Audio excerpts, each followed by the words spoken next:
Hi guys, welcome to test and trial.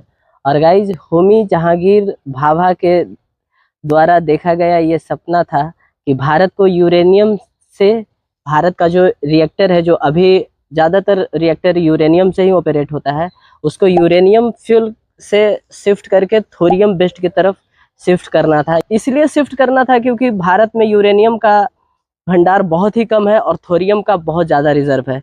दुनिया का सबसे ज़्यादा रिजर्व भारत में ही है। थोरियम, यूरेनियम से जो भी चलता है रिएक्टर, उसको यूरेनियम से ना यूज करके उस पर थोरियम से चले।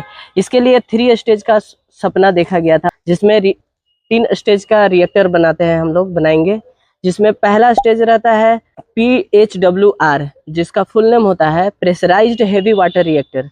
दूसरा स्टेज का जो भी रिएक्टर है वो होता है FBR, यानी कि फास्ट ब्रीडर रिएक्टर। और फास्ट ब्रीडर रिएक्टर का जो प्रोटोटाइप है, जिसको हम लोग कहते हैं PFBR, यानी प्रोटोटाइप फास्ट ब्रीडर रिएक्टर, ये हमारा तमिलनाडु के कलपक्कम में स्थित है।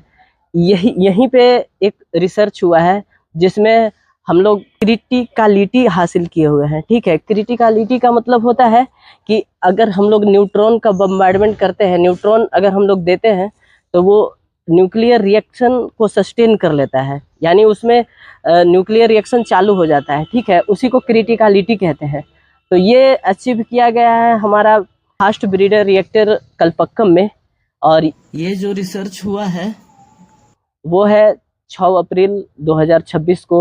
बहुत ही बढ़िया काम किया गया है भारत के हिस्ट्री में, जिसमें भारत यूरेनियम पर से निर्भरता हटा करके हम लोग निर्भरता करेंगे अपना ये थोरियम बेस्ड पे।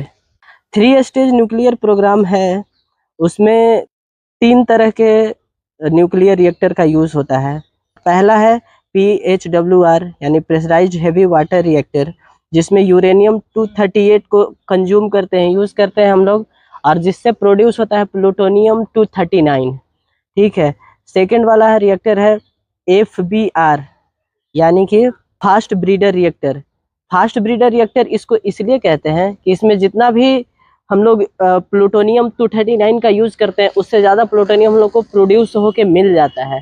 और थोरियम 232 को हम लोग ब्लैंकेटिंग कर देते हैं, यानी कि बीच में प्लूटोनियम रख देते हैं और किनारे से थोरियम 232 का यूज कर लेते हैं, जिसमें प्लूटोनियम से जो भी न्यूट्रॉन, एक्स्ट्रा न्यूट्रॉन निकलता है, वो हमारा थोरियम 232 में जा करके उसको यूरेनियम 233 में बदल देता है, जिससे ये यूरेनियम 233 फ्यूल बन जाता है, जो कि 3rd स्टेज में इंडिपेंडेंटली यूज किया जा सकता है। और इससे क्या होगा कि भारत कम से कम आगे आने वाला 300-400 सालों तक के लिए एनर्जी खुद से इंडिपेंडेंट हो सकता है। और अभी के टाइम में हम लोग कजाकिस्तान, जादूगोड़ा, इस तरह से अलग अलग जगह से यूरेनियम को हम लोग मंगाते हैं और प्रेशराइज्ड हेवी वाटर रिएक्टर में यूज़ करते हैं। Thank you.